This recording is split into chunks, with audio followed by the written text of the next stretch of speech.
absolutely exciting occasion. I am thrilled to join in the introduction of OSU's new head football coach, JaMarcus Shephard.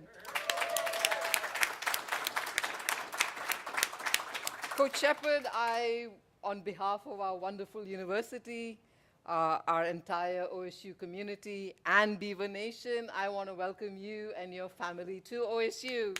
Welcome. And thank you, Scott. Thank you for your leadership. Thank you for all the hard work that you put in, along with your search committee, in making this amazing hire happen. Thank you. And I also want to thank DHR Global. I know you guys are here. Hi. Yeah, thank you for your guidance and all your help in making this great hire happen. Now, Coach Shephard is going to be OSU's 33rd head football coach. And I can tell you that this is already energizing Beaver Nation. I can see it online. I can see it with every single person that I've ever talked to. There's so much excitement and so much hope that's riding on you, Coach Shephard. You've got an amazing background, an extensive background with some of the country's most competitive programs. And so I know that you will provide a strong foundation for OSU as we reestablish our winning traditions. We've got so much good stuff coming on. We've got the new Pac-12 that's taking shape, and we'll be looking to you for leadership in just making that the best football conference in town. Now, what I do know is that Coach Shephard goes beyond wins and losses in his commitment to student athletes and their excellence and their success. I've seen his high enthusiasm, just infectious energy in the room, and his high standards, and I have every confidence that he's going to be inspiring all of us, our students, our student athletes, and indeed all of us here at OSU. And I will tell you that what resonates with me is his relentless pursuit of improvement and of excellence, and that's an amazing message to be giving our students. I don't know if you guys read all of the coverage on Coach Shephard. I was reading John Canzano's remarks, his article this morning. I found that incredibly moving, all right? I mean, just your life story is so inspiring. It absolutely resonates with what OSU is all about, what we want our students to take away from their time at OSU, and I know it inspires every single one of us. So I am so looking forward to next year's football season. I have absolutely no doubt that Reza Stadium will be rocking with energy and with all the chainsawing and the buzzing and all of that. And I am so looking forward to our home opener against Texas Tech on September 12th. It's a good 9 months away, but I can feel my energy and enthusiasm already. So congratulations, Coach Shephard. Once again, we are all thrilled to welcome you, Hallie, and your family to Corvallis and to Beaver Nation. So thank you, and go Beavs!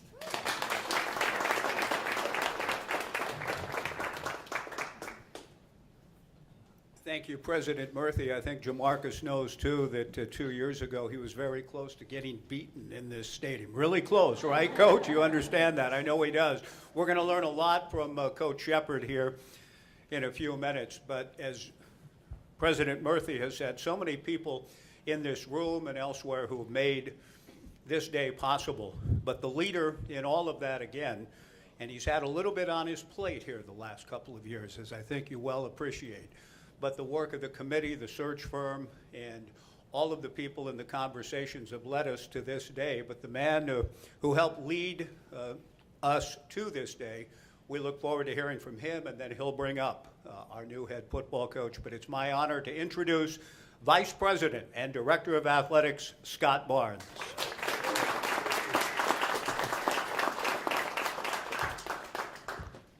Speaking of that chainsaw, Jayathi, I was just talking to JaMarcus.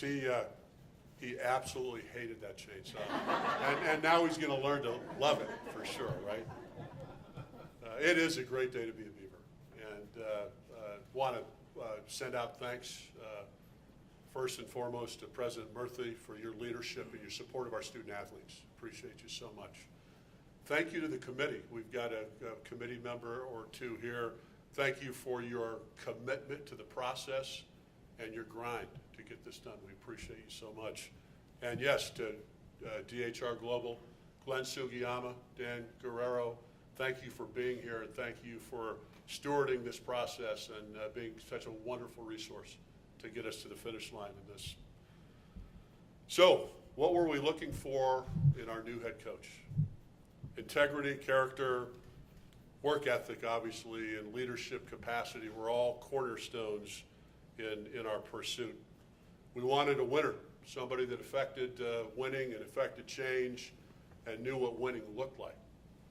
Wanted a track record for recruiting success at a high level, particularly in this era of NIL and rev share.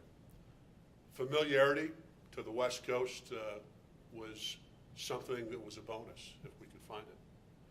And someone who could command the enterprise as a CEO and cast a bold vision for a successful program. Also, I wanted a partner, someone who I could lock arms with to help rebuild this program to the success it deserves, winning championships, and ultimately a birth in this new era, particularly of the Pac-12 Conference. JaMarcus Shephard checked the box in all of these areas. And in fact, as we move forward through the process and narrowed down to JaMarcus, I made several calls to friends and colleagues in the industry, folks at USC, University of Washington, at Nebraska, at Alabama, and other places. And as I talked to them about JaMarcus, they leaned in hard on the person he was, rather than the accomplishments he had. But of all those, perhaps the most telling endorsement I received was from a woman named Joan Augenbaugh, who was his middle school teacher. Now, I'm at a press conference introducing my coach. You think I'm going to read a letter from his middle school teacher? You're damn right. I am. And here's what she said.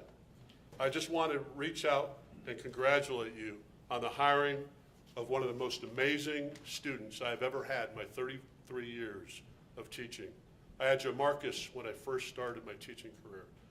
He has that joy about him, always the smile. I'm so happy for him. He has always worked so hard for everything he has and everything that he has achieved. He didn't have a lot when he was growing up. He never let that stop him. He never made excuses. He just worked harder than the next person. I know you found those same qualities since you've hired him. I know he will work hard for you and your school and your student athletes. You found a special guy to be your head coach. Folks, it doesn't get any more real or honest than having an unsolicited letter from your middle school teacher. And that's who JaMarcus is. So let me double down. Who did we hire? We know the experience, we know the accomplishments, but let me tell you what I've learned and what I've witnessed in just a short time I've been around JaMarcus. JaMarcus is a developer of young men, a coach who will demand discipline, whether it's in the classroom or on the field of play or the weight room. He will earn the trust and respect of his student athletes, and he will sincerely care about the players that he coaches in every area and every aspect of their lives. He will recruit at an elite level, and he will be exceptional in hiring the right staff to get this program back to the top quickly and in the right way. So JaMarcus is here with his lovely family today, and I'd like to welcome his wife Hallie, his son Jalen, and his two daughters Ilana and Malia. Could you stand? Could you stand? Thank you so much for being here. Welcome to the Beaver family. And with that, I'd like to introduce to you our 33rd head coach of this historic and storied program. Please welcome your new leader, JaMarcus Shephard.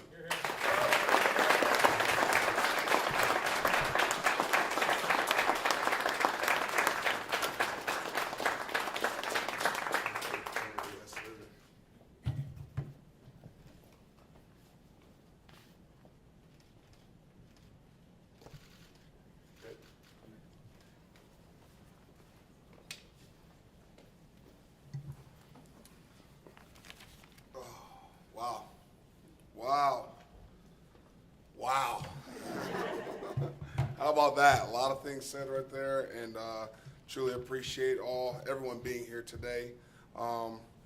Great opportunity for me and my family to be here and enjoy you all. And so I want to start off with a few thank yous, and I'm going to start right away with my family. Malia, thank you for every day when I walk into the building, into our house, you embracing me with the level of love and attention to detail.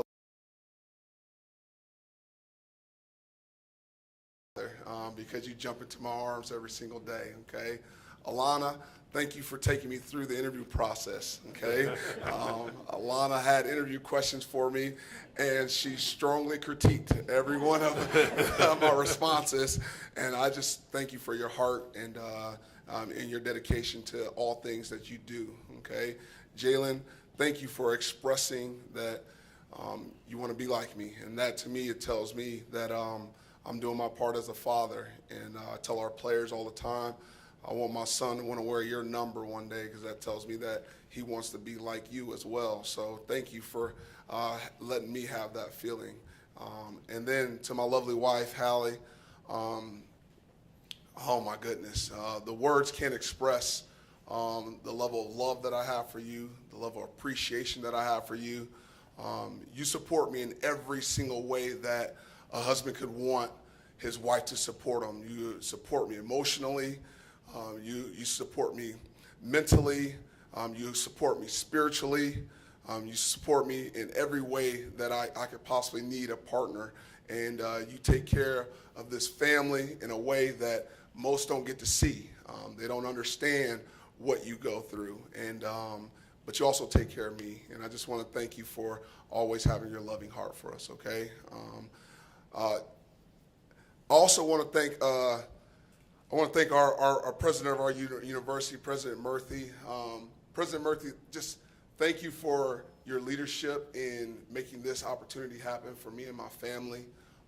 What I've learned about you is that you are a competitor, and you want to compete in all things that we're going to do here at Oregon State University.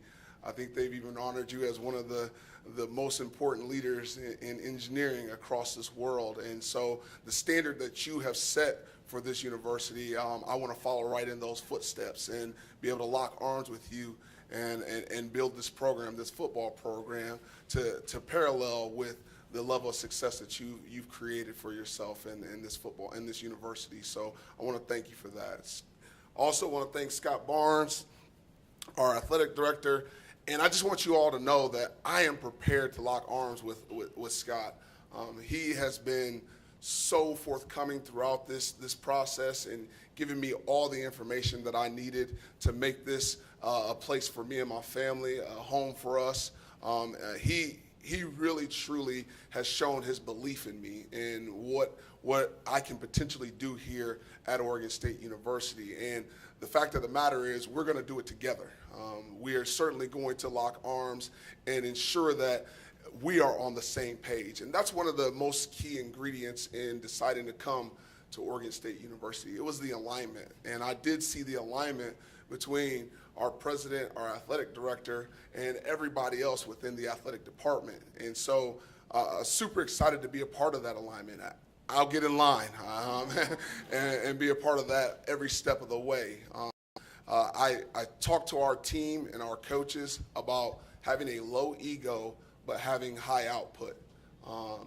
Everyone has an ego. Every one of us does. And we got to try to suppress it as much as we can and have high output, okay? And that's what I will do as your head football coach. I also wanted to thank Glenn Sugiyama and Mr. Guerrero for their search and giving me this opportunity. I know that there were a number of other individuals who wanted to be here, but I wanted to be here worse, okay?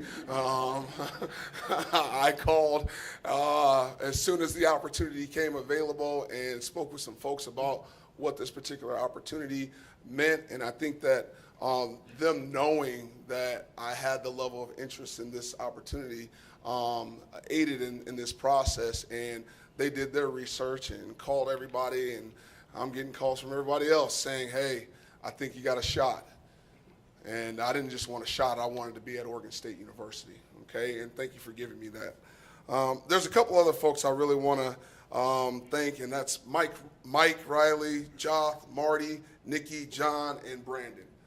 They were all integral as a part of the search committee that was making the decision or helping to make the decision for me to be a part of this. What I want to thank them for is they had unwavering support in me the entire time. Throughout the entire process, it seemed like they knew who their guy was right away, and I just didn't want to disappoint them. And that's really what it was in going through the process. I didn't want to disappoint them, and now I definitely don't want to disappoint them now that I'm here. So I'll do my part. Brandon was on the phone with me frequently through text messages and phone calls, and I just appreciate them giving me a vision of what Oregon State is currently, and then listening to my vision of what it's going to be, and being in full support of that. I know I got a lot of people to thank, but also Pat Reeser. I had a chance to speak with Pat last night. She's down in Mexico right now with her husband, and I'll tell you what, she's so full of life and was so excited and told me that she's a hugger. And so I look forward to the opportunity to get a hug from her. But what I loved about her is this. You know what? Everyone else across the country looks at Oregon State University as this blue-collar program. And I don't know that she really thinks of it that way. She thinks of it as a program of excellence. A program that has standards and can reach excellence in all aspects of the university. And I felt the same sentiment, okay? All right? We want to achieve excellence in everything that we do, okay? All right? Because I believe this, how you do anything is how you do everything. So if we're excellent in the engineering department, if we're excellent in the business department, okay, we need to be excellent on that football field, and we also need to be excellent on the soccer field. We need to be excellent in all things that we do because, again, how you do anything is how you do everything, and we are all a part of creating the culture here at Oregon State University. I've had a chance now to meet with many of our players at this point, and there's an overwhelming theme in terms of what this program needs and desires, and that is a level of discipline, okay? For all the smiles and all the laughs and who I am, discipline is what has allowed me to be in this space with you right now. I had to discipline myself when growing up, things around me weren't going in a great direction to provide me with everything that I needed in order to see what my future could be. And so throughout that time, I just knew that I wanted something different. I wanted something special with my life. And that's what coming to Oregon State is. I wanted something different and something special, an opportunity to build. And that's what I think we have here. We have a chance to build. All right, and each one of us has to take our different blocks and set them next to each other. All right, I want all of our building blocks put next to each other. All right, and those building blocks need to talk to one another and communicate with one another and spend time with one another. Okay, all right. I already talked to some of the head coaches here at Oregon State, and I've already told them. Me and my wife are going to set up an event to have all the head coaches here come on over to the house with their significant others and spend time with them, okay? Because I want all those building blocks put together, all right, so we can build a new foundation and continue rising, especially with this football program. When I think about the words that are coming from talking to these players, they talked about embrace, all right? It's a key component to any athletic team, but any team at all. You want to embrace one another, all right? When you talk about community, my wife and I and our family will be engaged in the community frequently. And do not hesitate to come up and say hello to us. I truly appreciate the opportunity to engage with you and with everyone involved in Beaver community, okay? But also, we're also going to be involved in, we've done Easter egg hunts at our house, okay, where we've had the kids in the neighborhood come over and, you know what, if you found a golden egg, you actually got a bike, okay, which is always it was always fun for the kid. Again, something that I experienced growing up as a kid. That's how I got my first bike, because we couldn't afford one, okay? You don't know what every other person is going through, so you want to engage the community. You're also talking about the alumni. That's when you're talking about engagement. Let me tell you right now, all the alumni, get your butt back here. All right? I want you back here. I want you on the sidelines, okay? I want you engaging with our players. I want you sitting in meetings, okay? I want you sitting in my office talking to me about your experience here at Oregon State and how we can mirror that, all right, or how we can enhance that experience for our current student athletes. We want this to be the greatest experience in their lives as student athletes here at Oregon State. And guess what?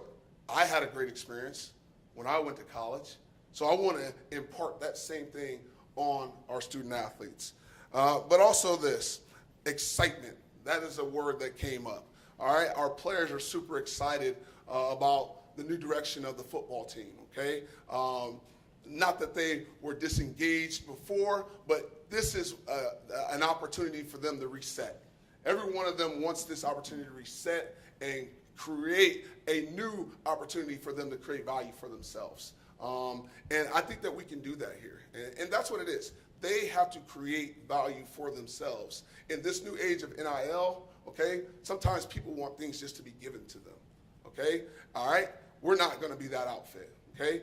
We're going to be a group that earns what we're given, okay? We're going to be excited about earning what we're given, okay? Because in my experience, the best things that you have earned in life are because you earned them, not because someone gave it to you. Okay, so our players will be engaged in that thinking. Additionally, all right, new beginnings, okay? I feel like this is obviously a new beginning for me. As a first-time head football coach, this is my opportunity to learn and engage in this process. But also I think it parallels with Oregon State University and athletics. New beginnings in the new Pac-12. How we can go about competing in that new Pac-12, okay? All right, how we can compete in this NIL age and the transfer portal age. We're going to be able to do this side by side, and I look forward to that experience. Last but not least, these are really my goals as a football program. We will win the Pac-12 championship and a bowl game with class, integrity, and academic excellence. That is what we will do here, okay? When you talk about class, it's the way that you're treating other people, okay? All right? You want to engage in others. When I think about that, I think about Miss Ida. Miss Ida is our lunch aide in our cafeteria, okay? All right, back at the place that I was at before. And she, amazing human being who always spoke your name when you walked into the building, all right? And she had told me that she had not been to an Alabama football game at that time before, and we as a family decided to give her tickets so that she could attend her first Alabama football game. That's the type of engagement that you want to have. You know, even Miss Tina, who cleaned our offices, you know what? Her husband is going through traumatic health issues right now, and certainly she would sit down in my office and we would engage with one another and talk about how she's having to lift him up into his wheelchair and things of that nature, all right, to aid in his recovery. And so I want to make sure that our players have great class in terms of how they're dealing with other people. Integrity, hey, it's what you're doing when nobody's looking, okay? All right, you want to have great integrity, okay? And that's a big piece of how you build a winning football team. They have to be doing the extra things when no one else is looking. Everybody in the country, just so you know, everyone lifts weights. Okay? Everyone does, okay? I need to lift a few more weights, okay? But everyone has nutrition, okay? Everyone has a great athletic department or athletic training department. Everyone has those bare minimum things that you need to have a football team. Now, what are you doing when no one else is looking? That's what's the difference between what we have now and what we will have later. But then when you talk about academic excellence, most people don't know this about me. I did not go to college on a full-ride athletic scholarship. I went to Eli Lilly provided a scholarship that was academic-based, and so that's how I ended up going to school, okay? And then I also ended up going and getting my master's degree with a 4.0 GPA, Okay, I was a graduate student of the year at my university. Okay, academics have always been important to me. It is something that I have cherished. It is the reason why I'm here. It is why I'm here. I did great in the classroom, and it gave me an opportunity to go ahead and get a degree that was meaningful and allowed me to be a part of spaces that you never knew you would get a chance to be a part of. I tell my players all the time, okay, that's one thing they can never take away from you, is your education, okay? But I'll tell you this, the culture here will be contagious, okay, all right? I am a person who inspires, all right, but also invites people to set their goals, all right? That is what leadership is all about. You have to not only inspire them, but invite them to set their goals, but also go after them and to try to achieve those goals. And that's what we will continue to do here at Oregon State University, okay? But the 4 pillars of this program will be develop academic success, okay? We'll also make sure we have success athletically. They're going to grow socially, okay? One thing I don't want to do is lock up our best players and not let them experience the college life, okay? I want them to experience it, because if you do that now, when you let them leave the campus, they will know how to conduct themselves. So I want them to know how to conduct themselves here on campus, but also growing spiritually. Those things are important to me for each one of the young men that we are engaging with. This allows them to experience life after football in a great way, okay? This is the last thing I really wanted to say, okay? I wanted to thank really all the players that came before. I want to thank Rondell Moore, David Bell, Milton Wright, Roma Dunze, Jalen McMillan, Jalen Polk, Ryan Williams, Jeremy Bernard, Latsier Brooks, Isaiah Horton. I want to thank all these men for allowing me to coach them. They allowed me to instill my vision in them, and because they have put my vision on the field, that's why I'm here at Oregon State University as your head football coach. And so I just want to thank them. But I also want to thank the Jackson Anthrops. Those are young men that you guys have no idea who that might be. Mason Wheeler. Okay, my wife is laughing because she knows. Okay? All right, Jackson Gerard. These are young men who rarely got a chance to see the field, but also take on that same vision and is instilling it in their own lives right now. Guys, I will engage with every single player that is involved in this program in a way that they will take the lessons learned here onto their future lives, their future professions. I will do that in a way that is special. And I just want to thank you all for allowing me to be here as your head football coach. And last but not least, go Beavs.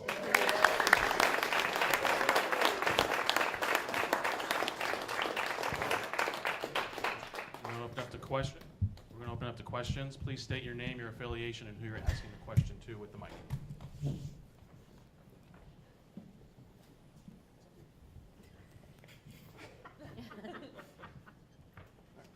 Coach Shephard, Ryan Clark with the Oregonian. Great to meet you. Hey, great to meet you too, Ryan. Thank you for being here today. Sure, welcome to Corvallis. During the hiring process, it was reported that you pushed hard for a general manager, a football general manager for this university.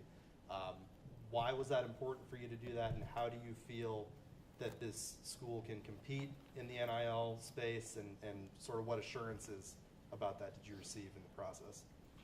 Well, I think that, you know, nowadays that general manager role is very different at various places around the country. And so it was important to me because of how it's looked at around the country when you're working with student athletes as well as with their agents and so on and so forth. And so I wanted to make sure that I had that role instilled in our program and give us a chance to make sure that we are approaching people the right way so that we have a streamlined way of funneling information through that GM.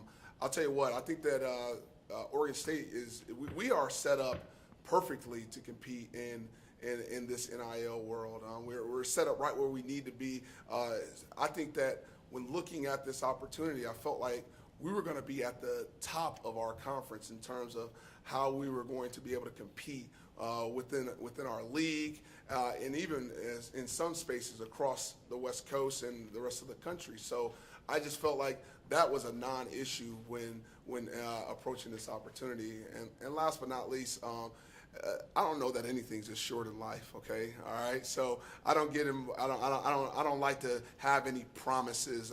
That's never something that I really am intrigued with. I'm intrigued with just being in alignment with the people and what our vision is. And I think that when I looked at when I spoke with Scott and the rest of his staff, I felt like we were in alignment with what the vision is. And so we'll continue to work through all of that and make sure that it looks great for our vision. And you're obviously a coach with a lot of offensive experience. You know, what do you want this Oregon State offense to look like? Well, I started my career in college on the defensive side of the ball, so I got some experience on the defensive side as well. But I'll start with this. You know, the reason why we've been good on offense is because we know the issues that the defense creates. Okay, and so I want our defensive staff to know and understand, hey, these are the issues that cause us problems and how we would attack these issues. And so we'll be great on defense because I do have a great acumen for what that should look like. But on offense, if you look at my track record, we've done a great job of throwing the football. I attribute a lot of that to Mike Leach, the great Mike Leach. You know, Jeff Brom, who's one of the most innovative minds in all of college football. But certainly Kalen DeBoer, who is one of the great offensive coaches across the country. But don't forget that I worked for Willie Taggart, who's a disciple of Jim Harbaugh, and they run the rock, okay, all right? And so we need to have a football team that complements one another when it comes to the run game and the pass game. So that is going to be extremely important. There's going to be three key cogs, you know, ball dominance, details, and explosive, okay? We want to dominate the football. That's one, taking care of the football, but being aggressive in how we attack the football. You probably heard quotes or heard messages about me saying takers for our receivers, okay? All right, well, I want that to be our motto across our entire offense. But then the details, not getting 15-yard penalties, making sure that we're assignment sound, but then also being explosive. Explosive is really about analytics. When you have explosive plays in a game, it gives you a better chance to score points in the game. Based on the analytics, it's approximately 1.3 points per drive if you don't have an explosive play in that drive. If you have 10 drives, that only will equal to 13 points. But if you have one explosive play, those drives end up yielding about 4.2 points. So if you can have one explosive play each drive, now that should yield 42 points. So we'll be based in a lot of analytics on offense to make sure that we're doing the right thing for our football team. Coach Nick Krupke from Fox 12 in Portland. Having been with the Cougs, been with the Huskies, you've seen what this program can be, what it has been, and can be again. What intrigued you most, though, about just being able to make this be your team and get back to the top, and what intrigues you about the new look Pac, whatever it's going to be with the 6 teams coming in next fall? Well, what always intrigued me about this place, it was scary. I remember coming in here in 2016 with WSU, and I mean, we were getting our tails kicked, and the fans were rocking, and I'd never been here before, so I said, that's a great environment. I didn't know that this existed, and then all of a sudden we're on a path to a national championship, and we got to go to Oregon State. And we knew back at the beginning of the season that was going to be a problem. We knew right away. We circled that one, guys, we're going to have to build our schedule so that we're tough and still physically capable of withstanding the toughness that was going to be on display here at Oregon State when we came into Research Stadium. And I'll tell you what, that always has intrigued me because I try to pride myself in being a tough coach. You know, you coach receivers, and they're the pretty boys. They're the ones that want the ball all the time, and a lot of times they're considered to be the selfish ones as well. And I have never allowed that to be the case for the group that I've coached. I've always said the offensive line creates the toughness.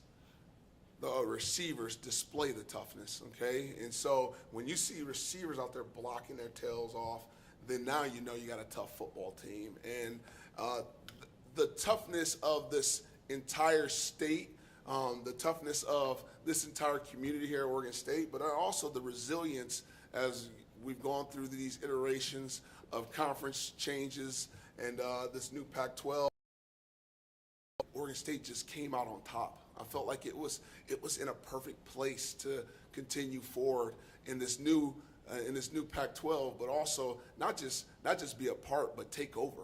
Okay, this conference, and so I was excited about this opportunity because I knew we'd be at the forefront of it all. JaMarcus, Bill Orem with the Oregonian back here. Bill, how you doing today? Good. I'm not going to stand up. That's okay. It's your day. But just as a matter of housekeeping, what is your plan over the next few weeks in terms of where you're going to be, even months, I guess? Are you planning on remaining with Alabama for the duration of their run? What is that going to look like? And then if you'll allow me a second question as well. Over the last couple of years, it's obviously been a difficult time for Oregon State in terms of like having to adjust to this new reality. What questions did you have for Scott and maybe the committee coming into this that you needed to hear to be convinced that he was as good as you, sounds like, hoped it would be from the beginning? Thank you. Thank you for your question. Starting off with scheduling, I'm going to get my family back to Alabama so they can continue on with school and whatnot. And so I will be back there helping the team prepare for Saturday. And then after that, to be quite honest about it, there's got to be conversations with leadership to make all those decisions. And we'll have those conversations here in short order to make sure that we're doing the right thing for everyone involved. I'm about doing the right thing for people. And so we'll figure out what that looks like so that everybody feels comfortable. As far as the questions that I had, certainly most people get hung up on the NIL piece of it. That's usually a lot of the first questions that people have. But you know, I just wanted to know that I was going to have a partner in this whole process. I just wanted to know that Scott was ready to go to war with me. You know, you don't know what you don't know. So everybody was trying their hardest to knock me out of this process because I'd never been a head football coach before. And they're trying with a lot of veracity to say, hey, this may not be the case. However, I'd never been a father before until, you know what, I became a father, okay, all right? And then all of a sudden, people say, hey, you're a good father, okay? But I thought to myself, how did I do that? How did I feel like I became a good father? How did I feel like I became a good husband? And you know, I say this to our players all the time. Y'all, Y-A-W, Y-A-W. You are who you associate with. My son is saying it as I'm saying it, okay?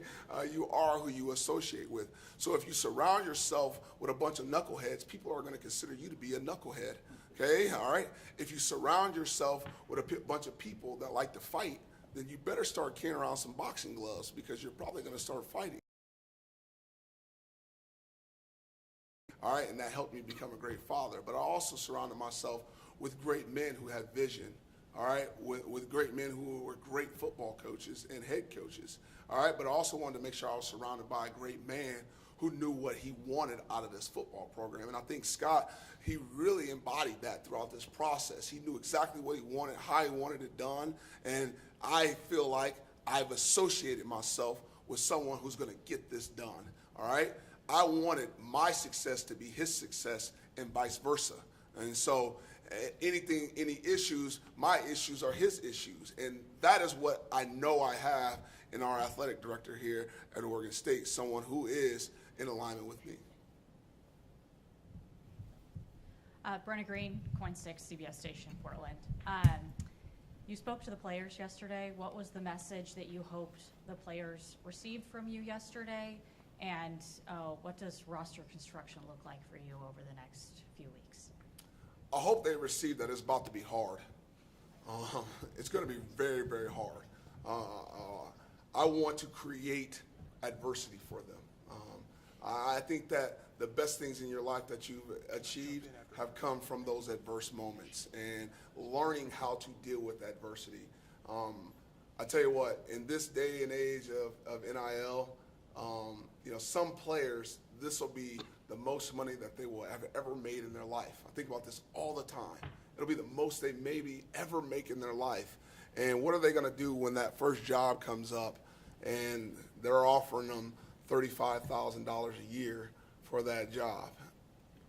How are they going to respond? Or the first time, they find out something about their child that they're not excited about, or the first time, their wife, wants to get a divorce, or how are they going to respond to adversity? And here at Oregon State, we're going to teach that. We're going to make sure they know and understand how to deal with adversity in a real way. And then when we talk about roster construction, you know what, we're reviewing. I started reviewing through the process what the roster looked like, and since I continue to review it, just to be quite honest about it, we could have filled out an entire roster for signing day tomorrow.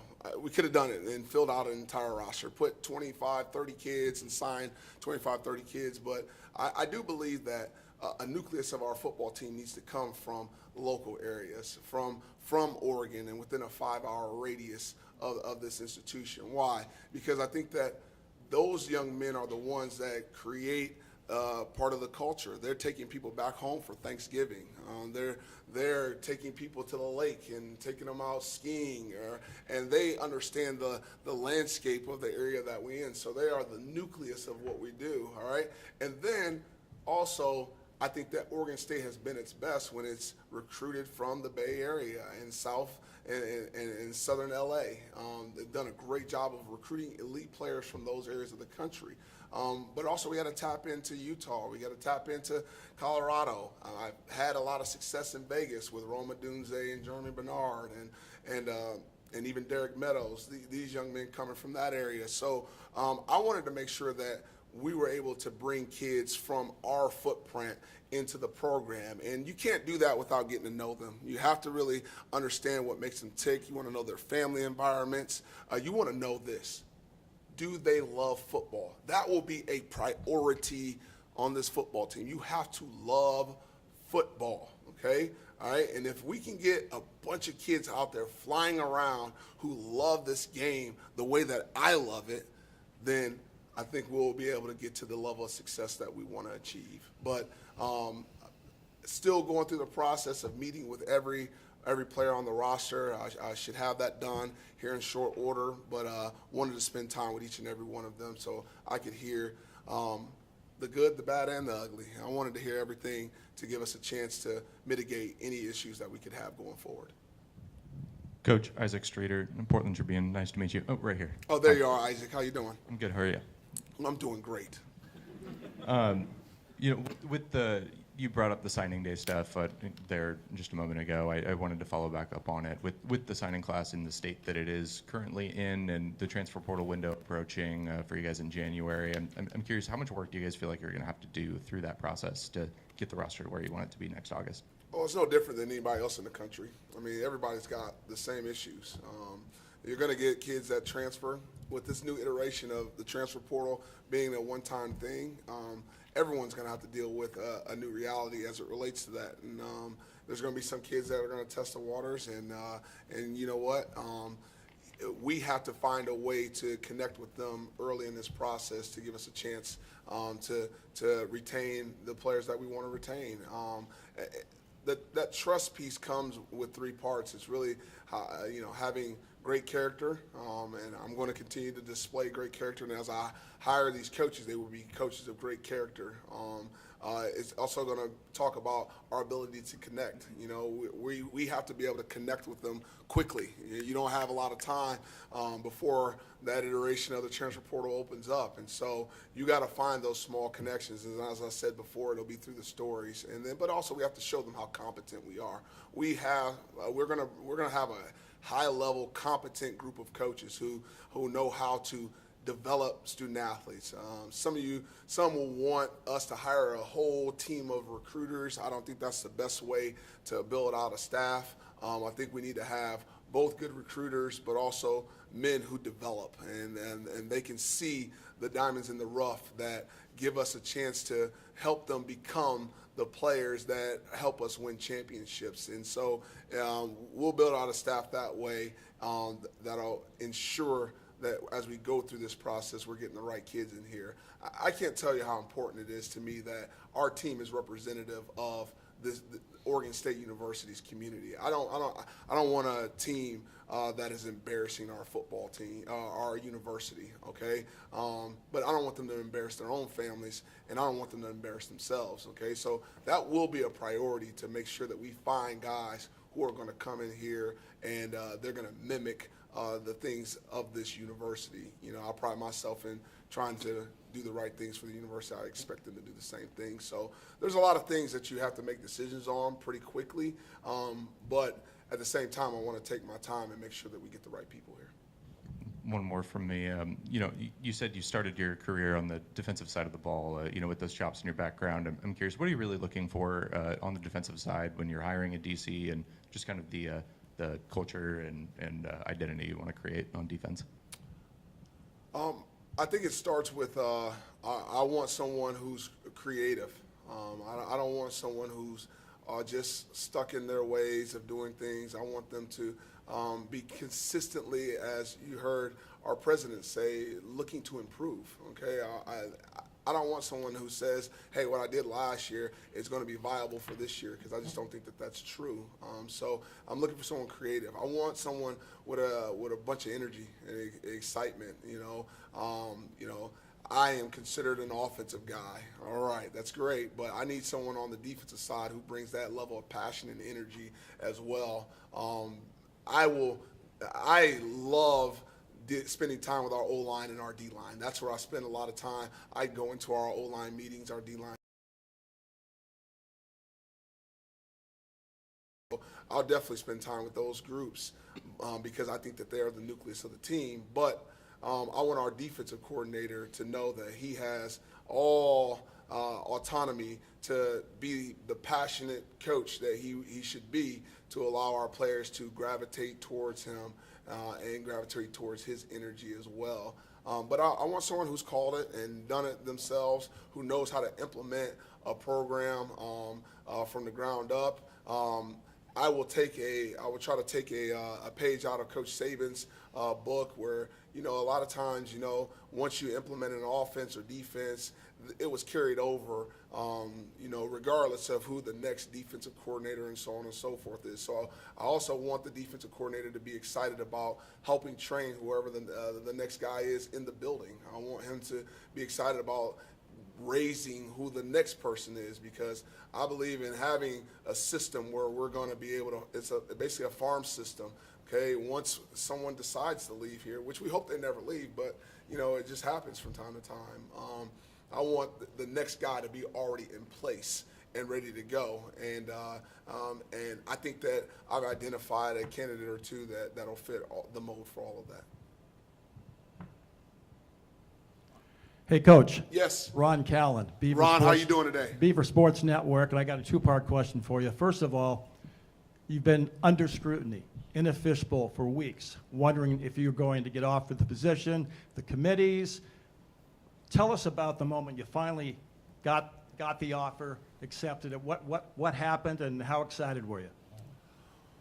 Well, it was Thanksgiving Day, I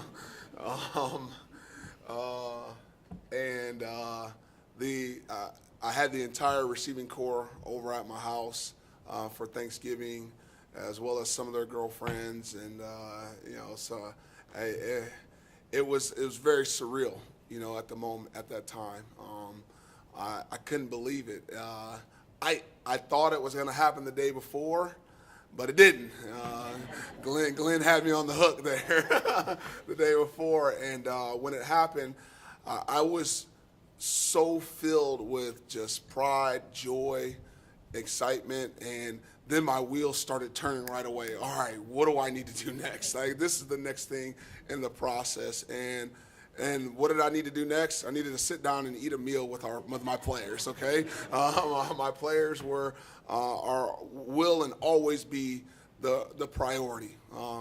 This will never be a program that's about me. It will be about our players. So much so that I want them to share their stories throughout the community. That's what binds us all, is our stories. And so I sat down with them and had a meal with them, and then had to call my head coach and let him know that was happening and that was going to move forward. And he said, "I knew you were. I knew you'd do it, Shep. I knew it would happen to you." So I just appreciate Coach DeBoer and how he handled the whole situation.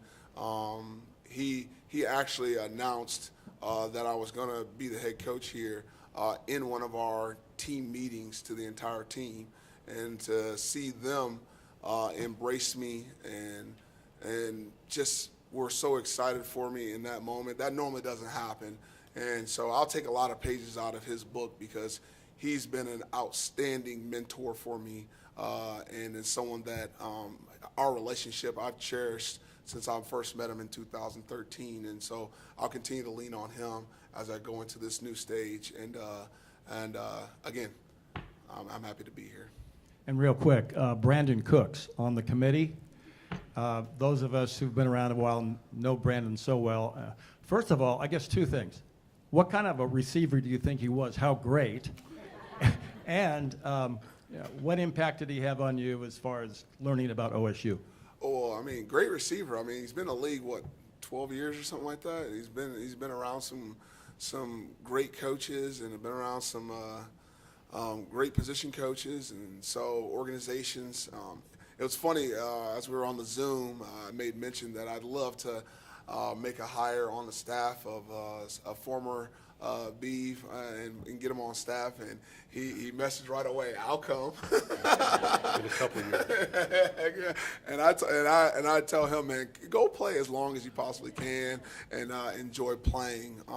But he has been super valuable in just letting me know the culture of this program and what it looked like before, and what they would like it to see it look like going forward as alums. And so I want to support that mission for them, and make sure that it coincides with what we want here. It's funny, Julio Jones was a receiver who was on the sidelines of games, and he was like, I was nervous to say something to the guys because I didn't know if Coach Shephard would respond appropriately, to him coaching the guys up. Julio knows the position better than I do, just so we're clear on that, okay? And the former players, they know. Steven Jackson got on the phone with me already. The Rogers brothers, they got on the phone.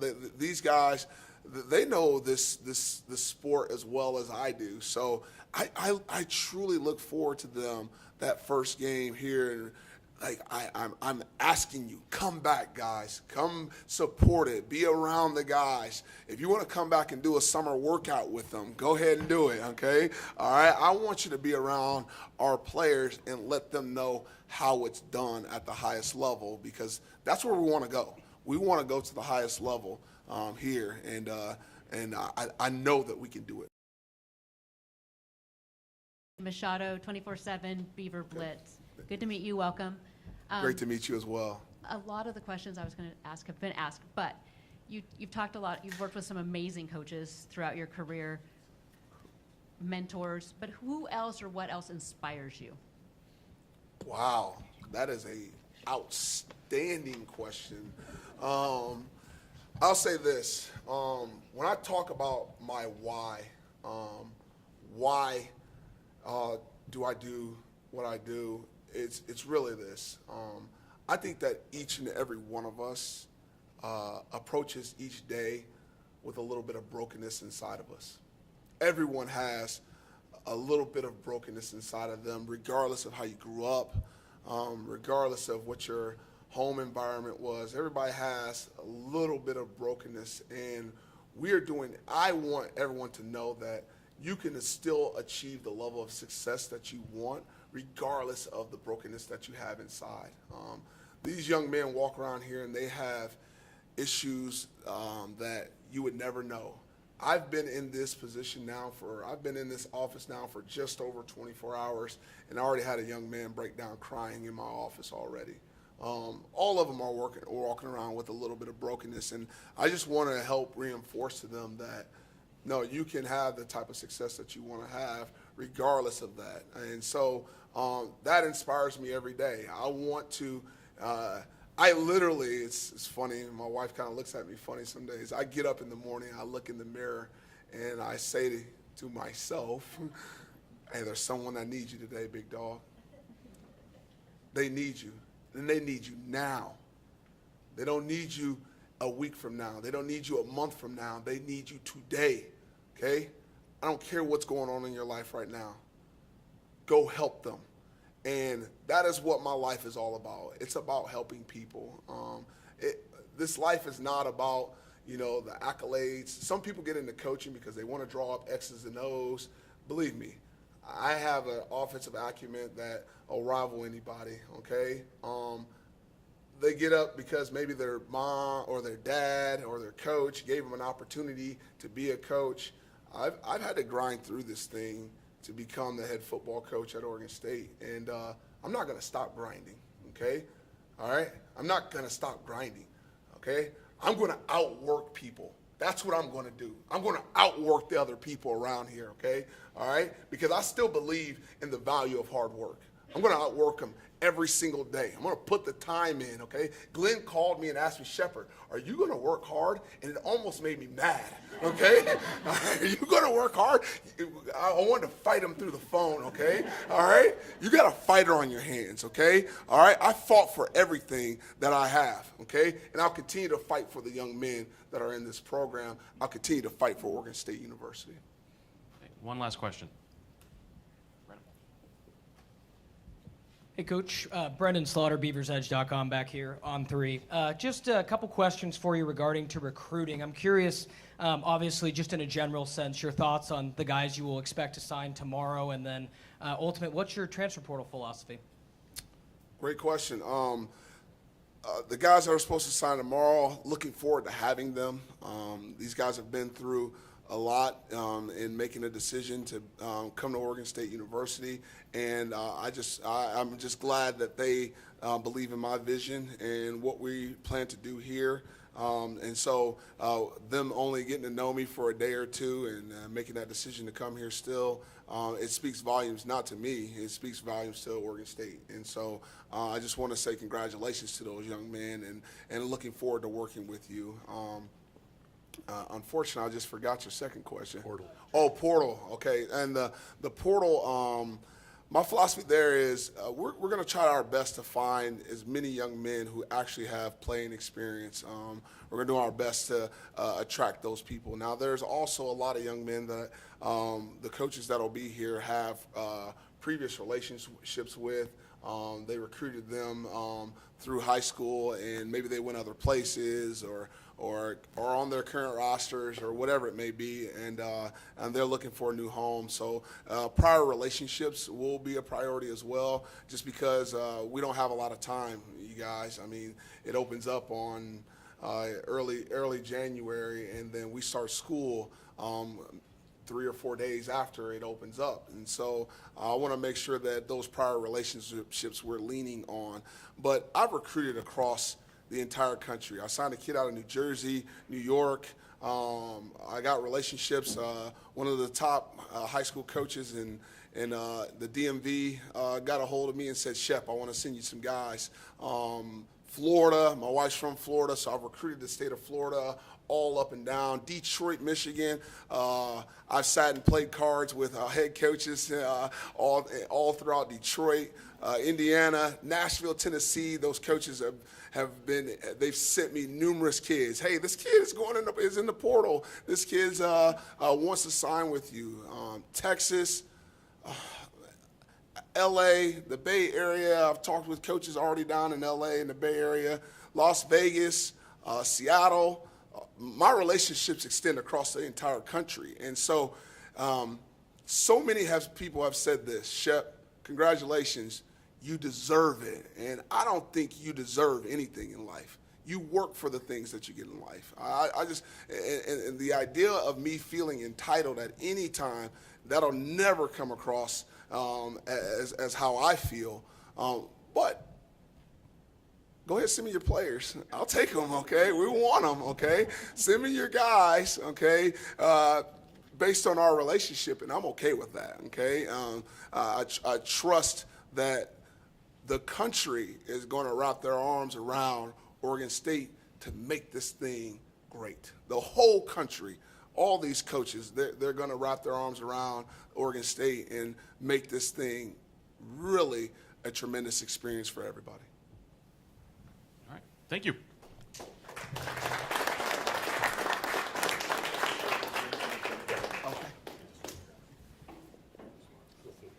Name on it.